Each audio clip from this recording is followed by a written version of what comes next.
Hi, I'm Meabh, and I grew up with a father who was so passionate about the reunification of Ireland that sometimes it was hard for me to see another narrative.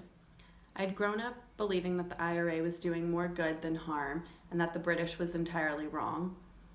Not that my dad ever directly said this or even had prejudice towards British people, but as a child, that's pretty much all I understood. Halfway through elementary school, I switched schools, and I met a girl who became one of my best friends, and we're even still great friends to this day. But both of her parents had immigrated from England, so initially I didn't know how to react because I was only 7 with all these preconceived notions of what it meant to be British. But this wasn't the case at all. They were completely hospitable to me. They would pick me up from school, drive me to soccer practice. I practically lived with them because my best friend and I were so attached at the hip.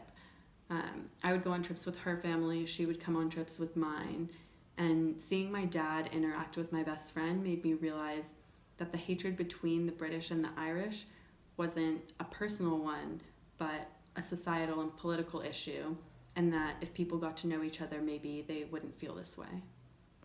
This opened my eyes to realize as I got older, not every person fit under this category of evil that I had believed prior. As I got older, I learned the violence of the IRA and that they're even considered a terrorist group. To this day, I still agree with the politics of the Sinn Féin party and why my dad has the beliefs he does, considering he experienced violence from British soldiers firsthand. But I've opened my eyes to realize I cannot assume that every British person is bad and not all Irish people are good either. Just as in America, you can't assume that every person agrees with what their government is doing because that's hardly ever the case. The experience of meeting more and more people from England allows me to understand that there is never one side to a story. Loyalists experience just as much violence from the IRA, and I've come to understand each side has reasons to believe what they believe.